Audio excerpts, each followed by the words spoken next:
Do you really have a box there, John? Yeah, off camera, yeah, absolutely. sure. Yes, just off camera. I've just got it here. Okay. Just off camera.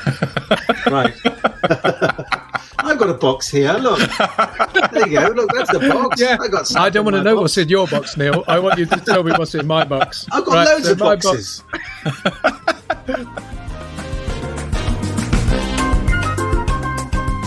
You're listening to the Occupational Philosophers with Simon Banks and John Rice.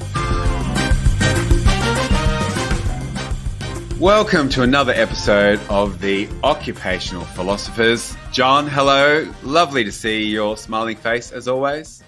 Hey, Simon. Nice to see you. What have we got for this special episode today, haven't we? What's the John, thoughts? this is celebrating the Northern Hemisphere summer solstice. And let's call it our Northern Summer special of thought experiments extravaganza. How's that? I'll go with extravaganza. I was going to go for bumper special, but extravaganza is good. So, John, this is the first episode you've tuned into, what's a thought experiment? Well, a thought experiment, Simon, is something that all great philosophers engaged in. They were ideas that could be explored through imagining something, finding a metaphor for something, exploring it, testing it, and in that way they would find themselves towards some path of wisdom or truth. And so, in keeping with that, every episode that we've had of the Occupational Philosophers, we have run similar thought experiments. Maybe not so similar as some of the originals, but that's what people can enjoy now. The intent is pure. So look, what can people look forward to today, John? Who or what? We have stuffed this to the rafters with some of our favourite thought experiments, mainly from our guest episodes, because we've had some fantastic guests and it's always been a joy when they've played with us with these thought experiments. So, for example, we have Tamara Campbell, and with Tamara we had famous love parents, which again was an early favourite of mine. We also then, with Ash Perrin of the Flying Seagull Project, we said, is this a real job?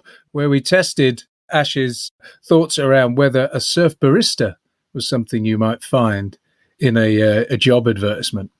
All right. And we then jumped into our episode with Eleanor Tweddle, the world famous author. And we then jumped into the thought experiment called Twaddle or Tweddle. And I'll leave you to explore that one as you will. And we then teamed up with Dr. Brock Bastian, who is a globally renowned psychologist with a lot to speak about pain. And this was Guess the Source of My Pain. And then we had Neil Mullarkey, again, another favourite near Christmas time. And with Neil, we did What's in the Box? So find out what was in Neil's box by tuning in and keep listening. And then Mike Parsons, with his own Moonshot podcast, inspired us to have a thought experiment called Moonshot or Moonshit, or shite as we call it. Became shite towards the end of it, and we thought, do we sound a bit harsh? And to wrap it up, we heard from the wonderful Jez Rose, globally renowned behavioralist, I'll say, and a very, very funny guy with his Lost Garden of Curiosity. A packed agenda there, Simon. So, yeah, enjoy.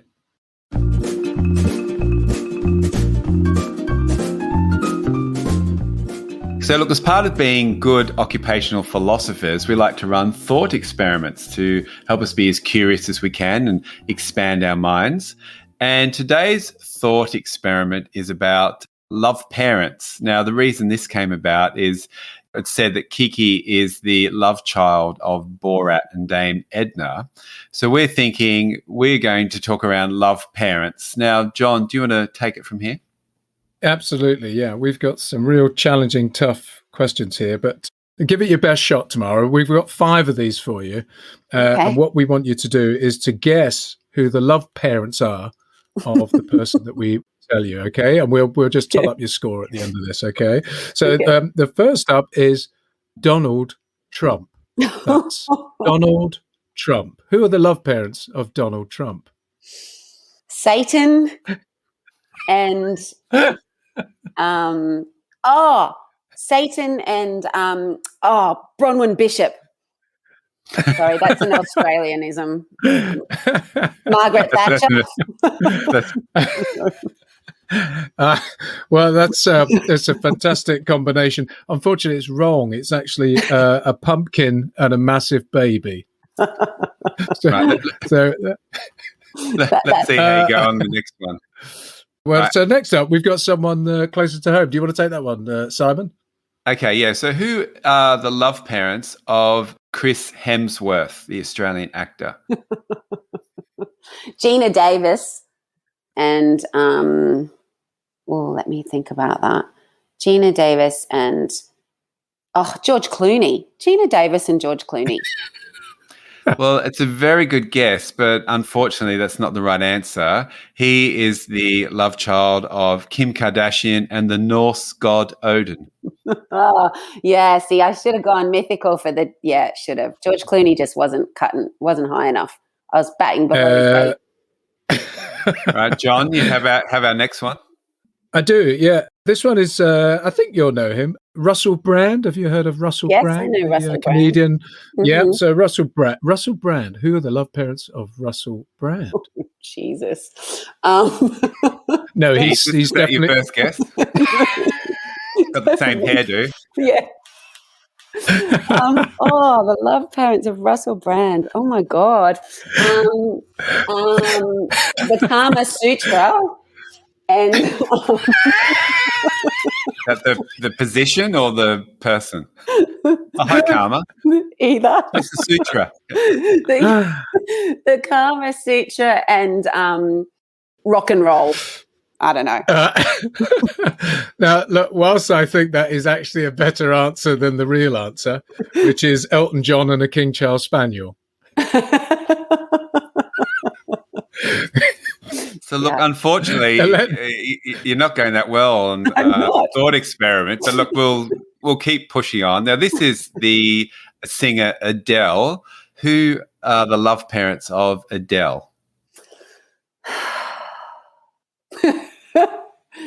Taylor Swift and Shania Twain. It's a good answer, but unfortunately, the correct answer is Elton John and Chris Hemsworth. Should have known. How did I not know that? I know this is it's not going well. But look, you've got a chance to redeem yourself on this last one. This is the last one. Okay, last one. So this is Jacinda Ardern. Who are the love parents of Jacinda Ardern? Brené Brown and Barack Obama. Ooh, that's a nice combo, but it's wrong.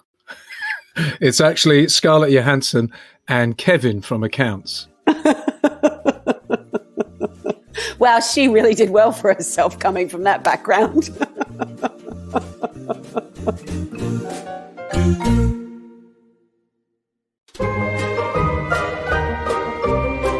We're going to jump into another thought experiment. And this one, we've read where you describe someone as an anarchist clown pirate. So it's how you described someone's job, which I thought was a really great job title. So our thought experiment is we would like to explore some job titles to see if they are real or not. Now, John has some job titles, and it's our job to work out if they're real or not. So it's a little bit of a game. It is a game. So Simon hasn't heard these either, Ash. So it is an equal competition here. Mm-hmm. For the record, anarchist clown pirate is an actual job description.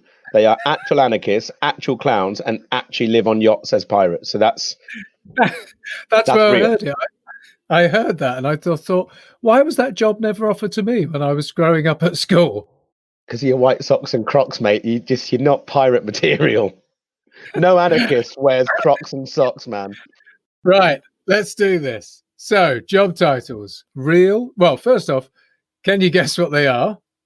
And are they real or not? So, number one, procure. That's real. That's real, you think, I Ash? reckon that's Simon? real, yeah. Do you think that's real, Simon? What do you think? A procure. I would say it comes from the world of procurement or something. I was thinking you're pro things being cured, as in like diseases or something. No. Q. as in forming a queue. Yeah. Well, that's definitely real because that's an English thing. You love queues. Is that what you heard, Ash? A queue, Yeah, I heard queue. procure, not procuring, which is like another word for doctor, isn't it? I'm a procurer. Right. I'd say pro-Q is real, and it's someone who maybe works for the British government at maybe like national heritage sites, and people line up and they go around, they go, oh, orderly queue, please, orderly queue. Maybe they're seeing a bit of disruption going to, like Sky Gardens in London or something, and they're, queue, pro-Q, I'm a pro-Q.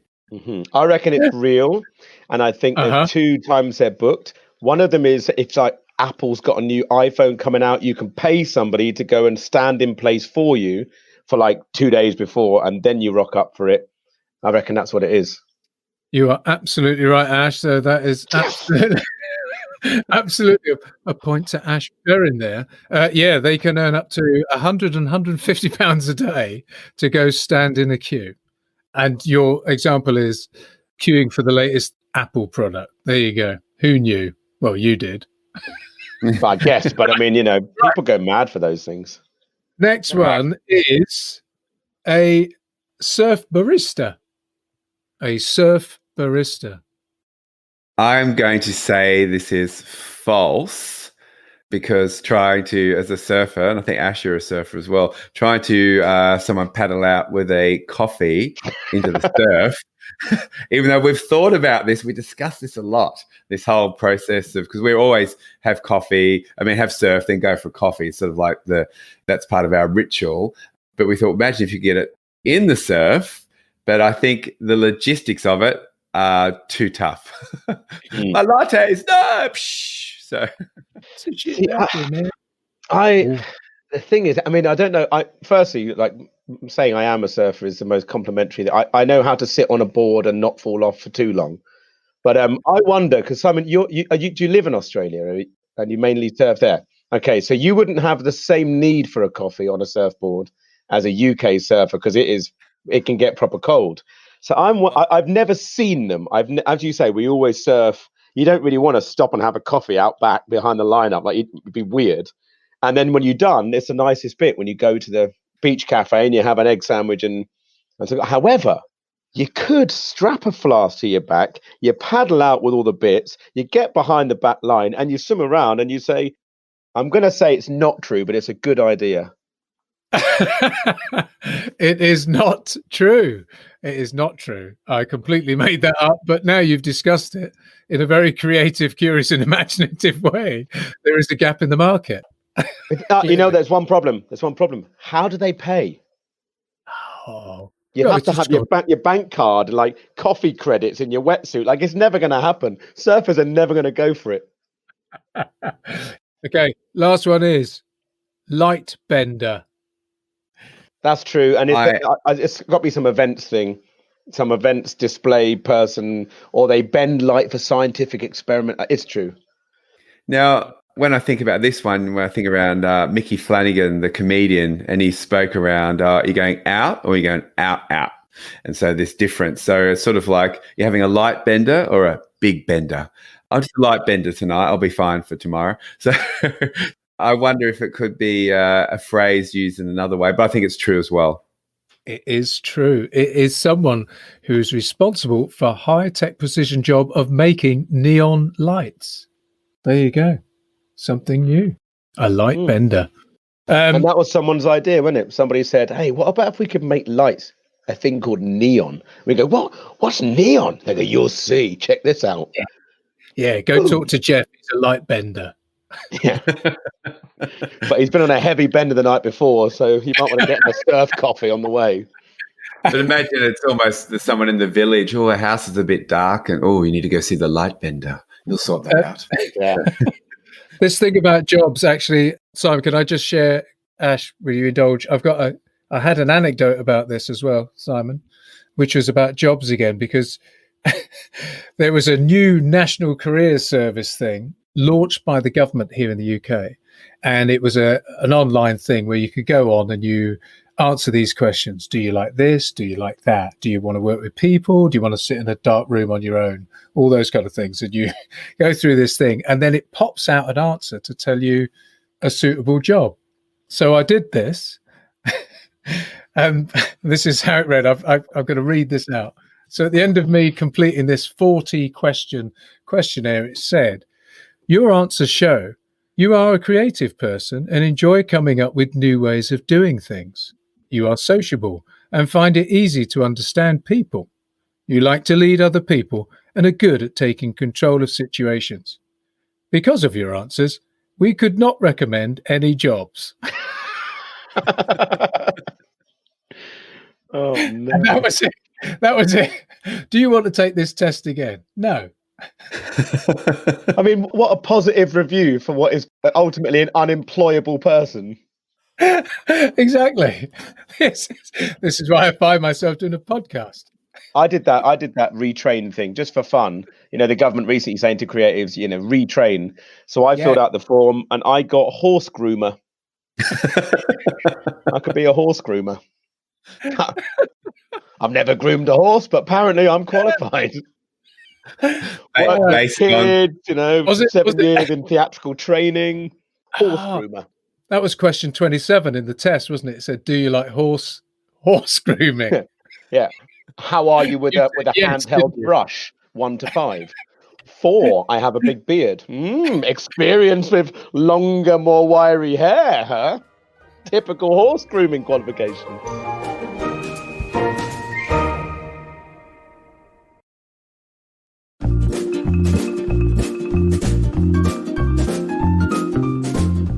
Okay, it's time for another thought experiment, Eleanor. Now, you talk about cliches, and we actually heard one earlier about where people say, oh, you've been made redundant, what a gift. And they say something, you know, some cliche that sounds a bit hackneyed, is meant to be useful or profound in some ways, but it's completely meaningless. I know they irritate us all. So what we thought is, for this thought experiment, we'd play on that theme. And so this is called twaddle or tweddle. Oh God! So we're gonna playground flashback. Oh God! Go over there, twaddle. Come this way. Yeah. So twaddle or tweddle. So are these phrases we're about to say, are they twaddle or are they something actually Eleanor Tweddle would go, do you know what? There's something in that, and here's the learning. So let's. I'll start again. Let's go. So laughter is the best medicine. Is that twaddle or tweddle? I'm going to say it's tweddle because I do love laughter. But like medicine, probably there's a time and a place, maybe. Very good point. I mean, yeah, you know, not to laugh at people is perhaps what I'm saying, but laugh with people is definitely the medicine and can always get you out of a bit of a funky day. So yeah, laughter is a good thing. It's a good thing. It's a twaddle. I was asthmatic when I was younger. So if I'm having an asthma attack and someone says laughter is the best medicine, yes, I might go twaddle. Exactly. Or I'm a diabetic and they go, oh, you're looking a bit peaky. Laugh. I go, no, insulin. Have you heard the one about? It's yes, you've got to be a little bit careful with laughter. It's not always appropriate. I did once laugh at something that was very inappropriate, and I just couldn't. My friend fell through a floor in the house, and I still laugh now. You're still laughing now. I can see. Yeah, I mean, she could have died, but it's just funny. She sort of was saying bye as well. Bye, and she just went. Plank just gave. Anyway, sorry. Distracted. Okay, no, I like the story. Laughter was not good. Yeah. Okay, she did need insulin, and she did. She needed an ambulance, not me laughing at her. Yeah. The ambulance going, just laugh, it'll be fine. All right, now our next one is never look a penguin in the eye unless you have a plan. Is that twaddle or tweddle? I would. You know what? Let's go tweddle. You know what? If you're in a privileged position to look at a penguin in the eye, I think you probably have got a good plan. You've already probably in the middle of your plan, like on the Falklands somewhere. You probably already know why you're there. Just keep going with your plan. Maybe the penguin isn't involved in the plan. But yeah, look it in the eye, say hello. I think penguins are good things. So I'm going to say twaddle. All right, I like it. Yeah. We'll give it one a tick. We got 2 twaddles. We don't know the origin of that one, but that's fantastic, Eleanor. Right, here we go. Next one then. Twaddle or twaddle. Don't let the perfect become enemy of the good. Don't let the perfect become the enemy of the good. Well, I think we were talking about this before, about your perfectionism, and perfection is in the eye of the beholder. So I guess it could be twaddle. It could also be twaddle, because I think there's also something that we do have to be honest about, which is sometimes things aren't good enough. Like things aren't, and we all say, oh, we're all good enough.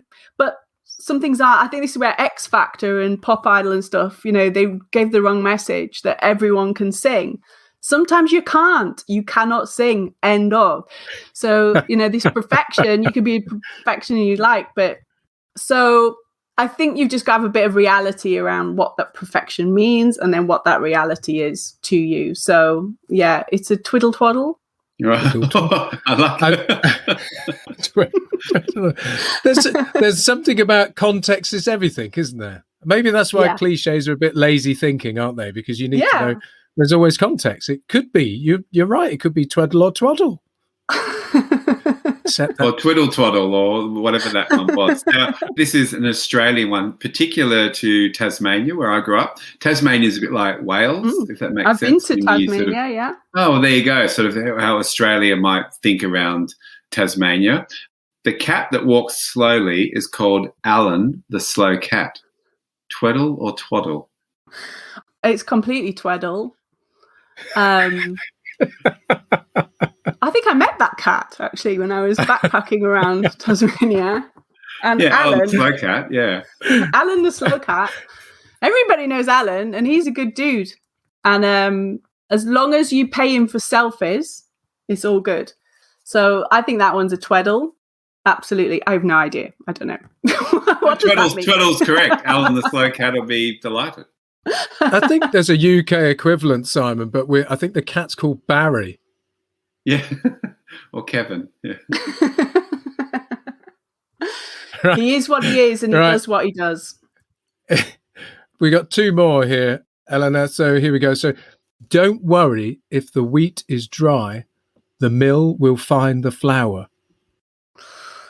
Oh, that feels. I'm going to say twaddle, because at the moment that feels really. It's giving me anxiety because of all the wildfires and everything. Like dry wheat is not a good thing right now. But from a farming aspect, as long as the farmer gets his arse out there, starts kind of getting it cut, all kind of brought into the mill, it will find it. I don't think the mill will find it on its own. I'm going to be honest. No, the farmer. You're giving this way more thought than I ever. Yeah, the farmer definitely needs to be involved. The mill cannot just find the flour itself. Yeah, twaddle. Well, twaddle, you're correct there. That is twaddle. Complete twaddle. And our last one: life is more interesting if you push a bit harder. Twaddle or twaddle? Yeah, twiddle twaddle, because it depends what you're pushing. If you're just pushing that wall that we talked about, and you're just on a wall pushing, no, it doesn't get interesting. You're just pushing the same wall. If you're pushing something more interesting, what could be interesting to push? Like a car out of the mud. That could be interesting. Good, we could doing something a bit more interesting. Yes, but no, I think this thing about push. Careful what you're pushing for, and look at the wall you're pushing. So twaddle. Well, that's interesting, because that's one of your direct quotes. So that is twaddle. So that's total twaddle. Total twaddle. I heard it on, I think it was the Happy Startup podcast, and I thought, that sounds good. I say anything. I literally will go on a podcast and say anything.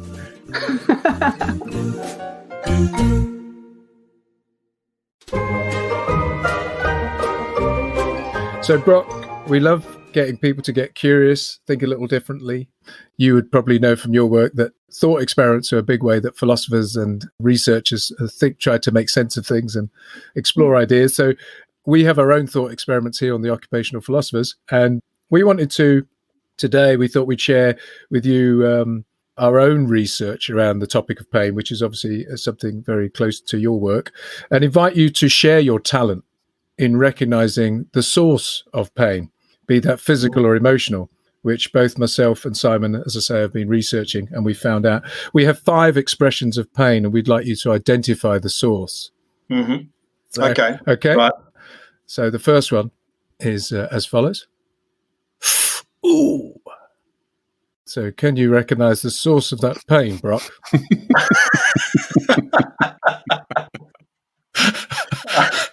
Well, I mean, it sounds as though maybe a stubbed toe.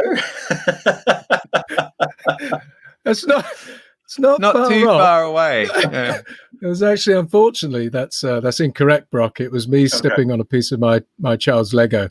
Oh, okay, yes. You recognise it now. You recognise it now, don't you? Yeah. You're in the right. You're in the right ballpark. Okay, so here's the second one. This pain is. Right. That's when you've suggested to your that's when someone's disagreeing with you, isn't it? Not too far off. That is actually when, after Father's Day, you get your chocolates and your treats, you hide them in the house. You go and then open the drawer by your bed, and they're gone. And the is like, all right, do I keep my cool here, or do I just go ballistic and yell at the kids? So, not too. That's pretty good, though. You're pretty good. All right, close. Yeah. Okay. Next one. Oh. You've just sat on an entire Lego construction on the couch. No, that's sound. That's 17. That's further down in this. We did do that one. No, sorry, Brock, but that was actually that was me getting out of a chair too quickly. Oh, right. Oh, well, I said the chair part. I had the chair part. You had the chair part. I thought you were getting close there. You're remarkably good at this, actually. We've had other people who've never been able to guess any of these, so you're remarkably good. All right, here's the next one. That sounds like disappointment to me, of some sort. Yeah, disappointment. I'm just going to go disappointment. Yeah, absolutely. That's when I look in the mirror and I realise my hair is thinning. Oh, yes. That's good. Yeah. That's good. I get an update from a hairdresser each time. Little All right, John, you've got to go our last one. Last one. Anyway, this is a tough one. Oh! Well, I mean, that certainly sounds more significant.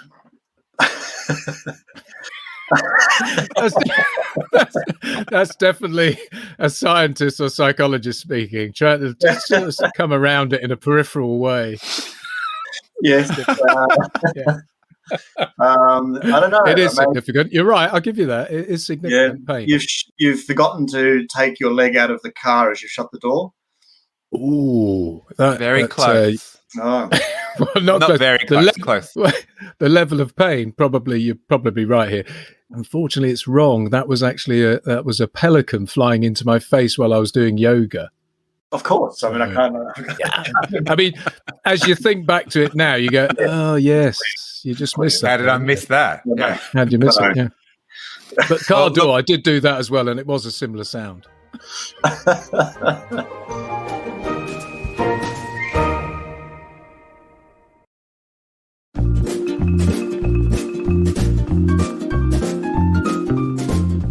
Hey, it's time for a thought experiment. And look, we love to follow in the long line of great philosophers who do experiments to push their thinking. Like, let's say our main man, Albert Einstein, sort of experimented, thought about him shooting off on a beam into space and the way it sort of shifts our mind. So we have a thought experiment. John, would you like to introduce this one? Yes, Neil. So I've heard you speak before about how organisations are often very keen to think outside the box, that idea of blue sky thinking and what's the ideas that are out there. But actually, what you were suggesting is what's missed is often what's inside the box already. And then you go on to talk about how improv is really trying to help us get the most of what's within. So we have a number of boxes in front of us. I've got a number of boxes here just off camera. And we'd like to ask you, what's in the box? What would you do with what's in the box? Okay. All right. You ready now? Okay. Okay. Just to be clear here, do we have an edit button here in case I'm completely rubbish? No, this is improv. This is live. Okay. What's in the box? Do you really have a box there, John?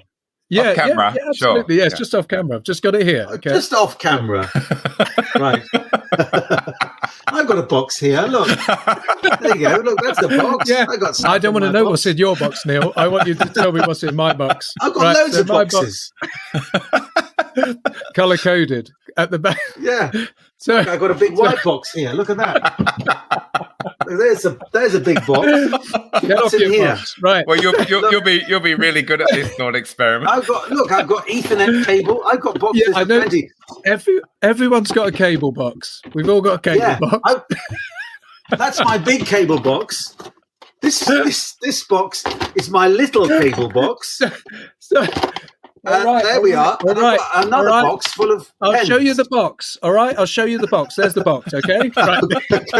It's not a box off, but you do have a good collection of boxes. Yeah. My boxes are better than yours. You've boxed me senseless. Right. Okay. I have it all. Box number one. Box number one. It's there. There it is. Schrodinger's box. Schrodinger's box, Neil. And I know you know this. So it has a cat inside it. But the question is this, Neil. Is it a live cat in the box or is it a dead cat? Can you tell us what your answer is, please? It's a live cat. That's who I am. I think in life, not dead. I'm sorry. It's dead. Oh. What are you going to do with what's in the box? Dead cat. Linton Crosby, the polling guy, doesn't he say put a dead cat on the table to keep people's attention away from the other thing? So I put it on the kitchen table. Actually, I was on a holiday once in Mallorca, and there was this poor cat, and my friend was really good, and she'd try and feed it water, and then it died. And a dead cat really is quite stiff. Rigor mortis sets in quite quickly. So I had to pick it up and put it in a bin and try and find some sort of burial place for it. So what kind of podcast is this? You're killing cats. What do you? Schrodinger's cat. Schrodinger's cat. It's quantum physics. It's quantum physics. I know, but the thing is, Schrodinger was saying that the cat could be dead and alive, and so keep the box shut. And we can live with the ambiguity. You've just killed my cat. All right. Well, let's try another box because we like to see what's inside the box now. I promise no more dead cats, Neil. No more dead cats. All right. Well, I mean, what? If I'd said it was dead, would you have said it's alive? And then I'd have to deal with that. I would stroke the cat. He's found us out, Simon. Well, let's try another box.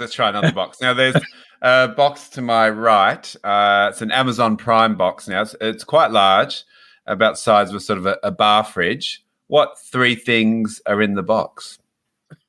Are these things I want, or because I'm all down now with this dead cat thing? So, what do you mean by a bar fridge? Is it like a mini bar? Yeah, like a mini bar fridge. Yeah, like that sort of sits, I guess, like a full size fridge in England that sits under your bench.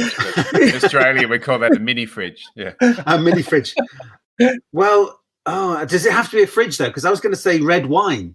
I like red wine. No, it's about the size of a fridge. The box, so it's got red wine in it. Yep. Okay, and do I have to find two other things I like? Yeah. Oh, because I'd like to have some reflexology in the box. Can I? Okay. I love people doing that to my feet. Don't you love that? I love that, and I'd like. Yes. I was just thinking that I put that on my Christmas list. Some reflexology, and I'm just thinking my Christmas list now. A DVD of Jean de Florette, the French film. All right. Can I have that? You can. Is this like Desert Island Discs? Well, let's see what's in this box. No, there's that was wrong. There's a tomato quiche, an extra large wombat, which is alive, and an electric drill. Now, what could you do with these things? Right.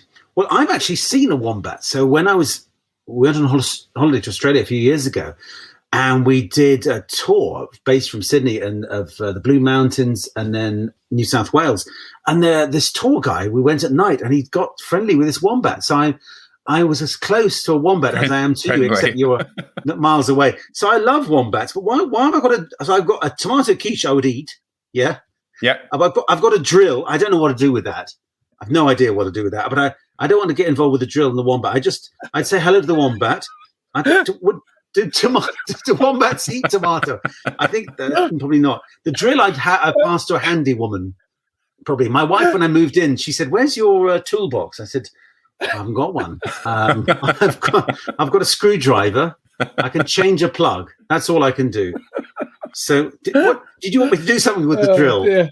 No, that's pretty good. That's pretty good. You did it. We'll run with that. That's that. We'll run with that. John, you've got. What about our last box, the shoe box? I've got What's in the shoe box? The shoe box now. That shoe box. So what's in the box? Neil, what's in the box? I've got a shoe. The last box. Oh, a shoe box. Yeah.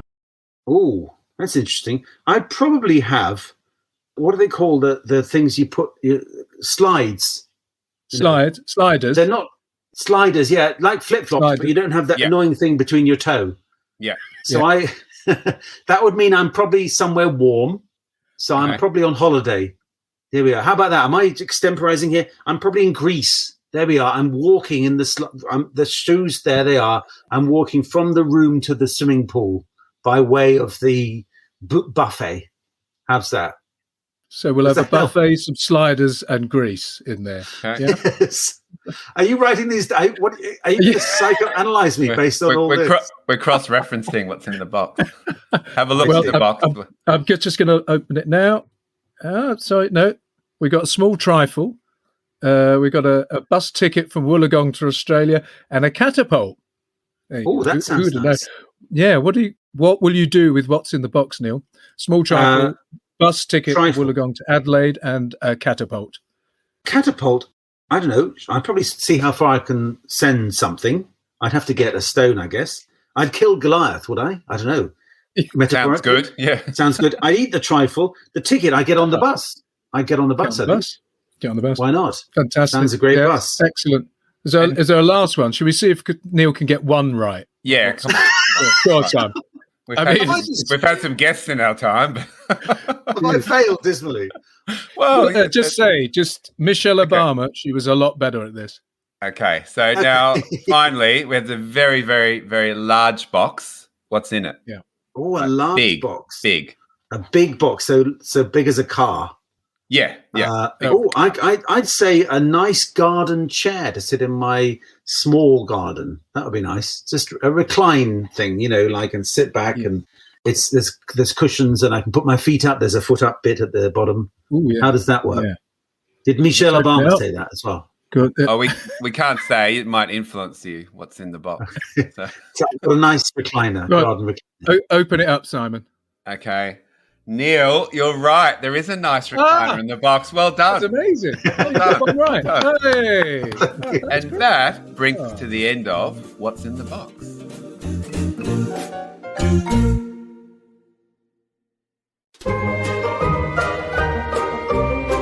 Now it's time for a thought experiment, and just to give some context for a thought experiment. Philosophers through the ages, throughout time, have been conducting what we call these thought experiments to challenge their thinking, ask better questions, shift their mental models, and get really curious about the world around them. So every week we like to run our own versions of these maybe more modern day thought experiment. And John, I'll pass over to you for today's thought experiment with Mike.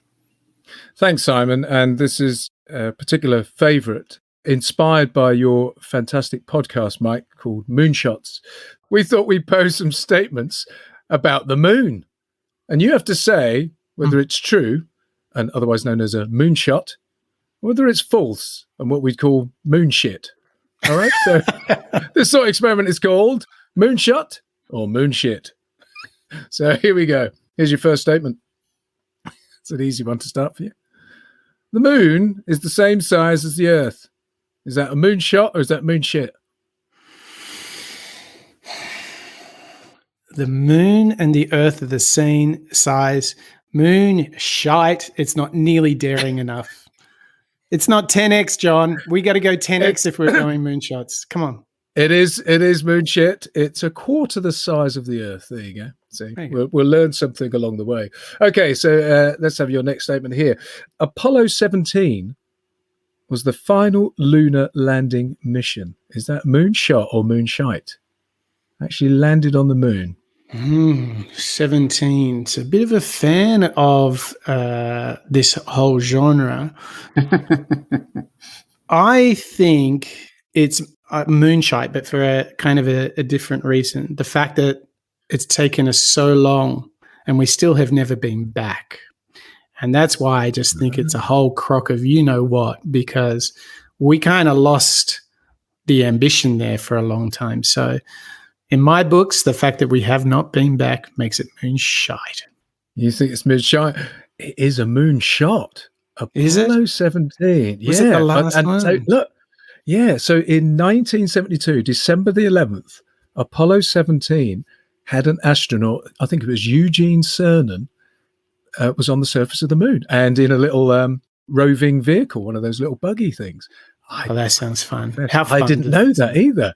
You bigged yourself up there a little bit with, I'm a fan of the genre. So crash and burn. But hey, that's part of it, right? Always be learning, Simon. Always be learning. Always be learning. So there we go. I think that's a learning for all of us, certainly for me. Here we go. So here we go. We've got the moon is now widely recognized as being a piece of the Earth that broke off and then settled into orbit around the Earth. Oh, come on. That sounds like a total crock of you know what. No, it's a moonshot. It's true. Is it true? Asteroid That's collision not very with the interesting. Don't you want it to be from Mars? Come on. Well, I mean, there's some real crazy sort of theories around the Earth. I think back in the early 20th century, there was a couple of people who thought it was a hollowed out alien spacecraft, but we're not going to go there. I would have gone moonshit on that one too. Like that was. I know. When I see, so it's not easy. It's not easy. No, it's not easy. Here we go. So good thought experiment. Domestic dogs grow extra hair at a rate of 5 times its normal growth during a full moon. Oh, the conspiracy theorist in me just wants to get on board with something like that. I mean, I don't even care if it's true, John. I mean, that is just, when they talk about the 33rd parallel and all that kind of stuff, I'm totally down with that stuff. Let's go. Let's make it 6 times. So is that moonshot or moonshit? Well, I have a feeling it's moonshite. I want it to be a moonshot. How about Yes. Well done, Mike. That is complete and utter moonshit. Or moonshot. I think I might go with moonshite. It sounds softer. Yeah, it does. Right, here we go. We got 2 more here. The moon has its own time zone. Moonshot or moonshite? Wouldn't have a clue, but I'm guessing moonshot on that one. It is a moonshot. It has lunar standard time. So whilst the time on Earth and the moon conforms and is the same in terms of universal time, UT, there is an actual separate time zone which took effect from the moment Neil Armstrong landed on the moon. They then started counting. I don't know what the quite cycle is. I'm not going to find it right now, but there is now a cycle of time and a lunar standard time zone. There you go.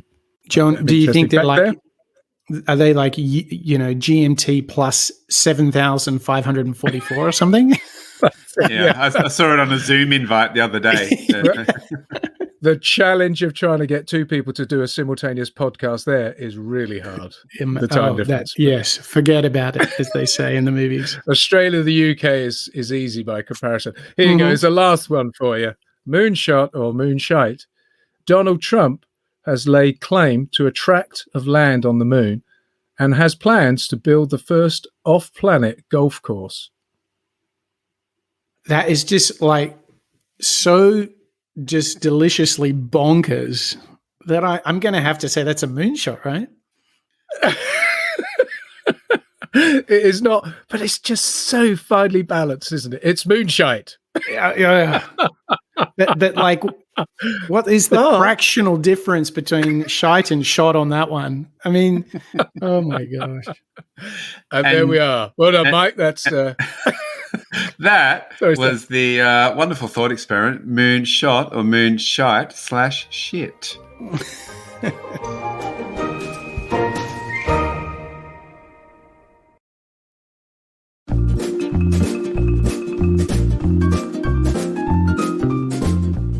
Now, look, it's time for a thought experiment, and we like to continue the tradition of philosophers throughout the ages that ask questions and think differently and conduct experiments to create new neural pathways in the brain and take us to a place of enlightenment. So, John, you've got a thought experiment.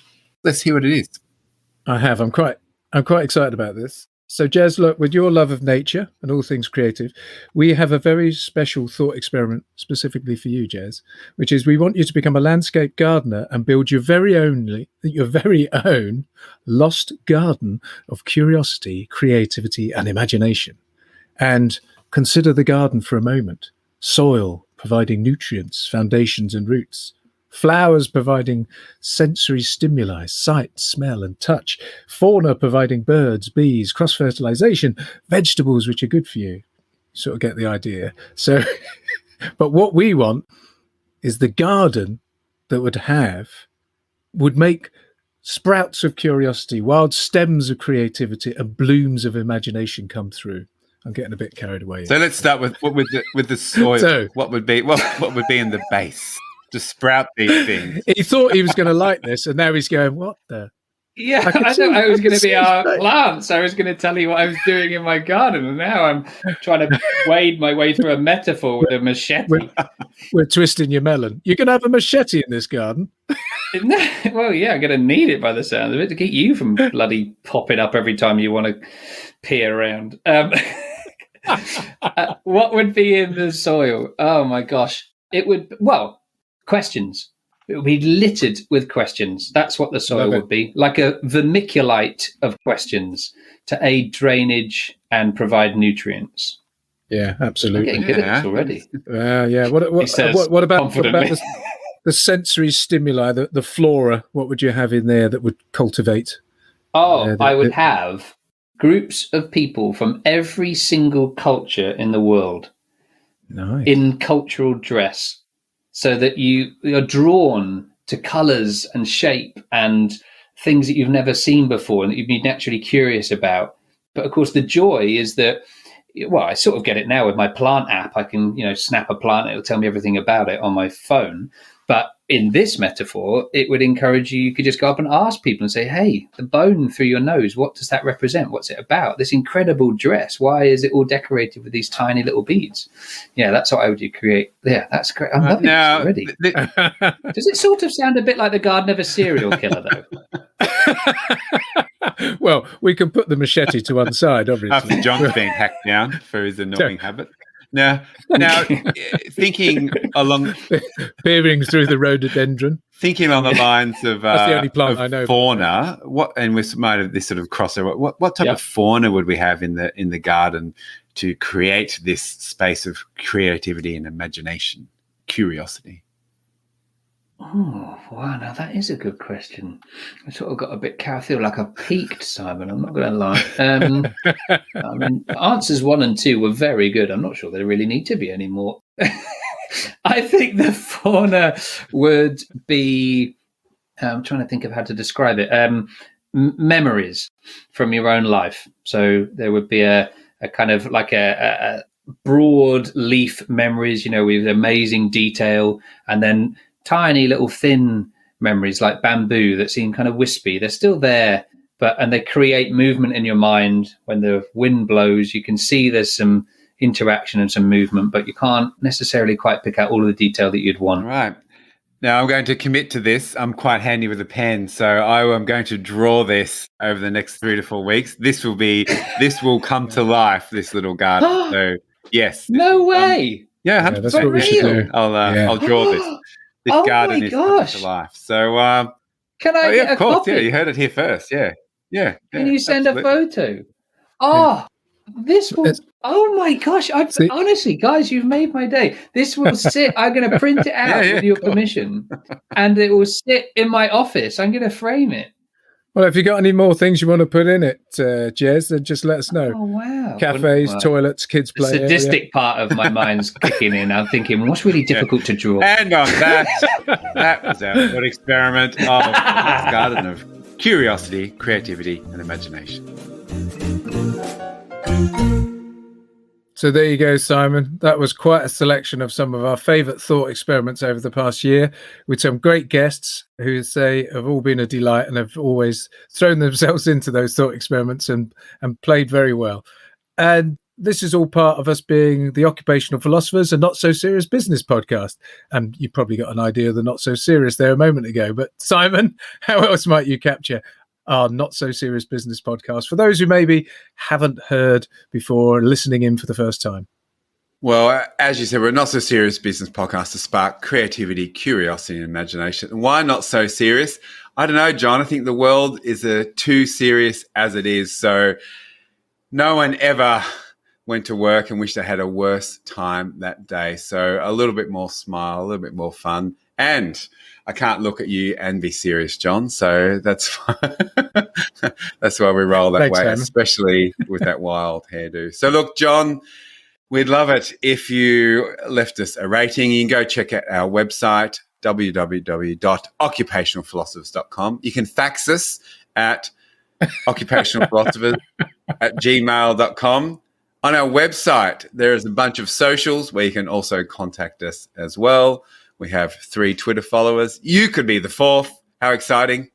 And as usual, John, how do we sign off? Stay curious, have fun, play more, make stuff, and date life.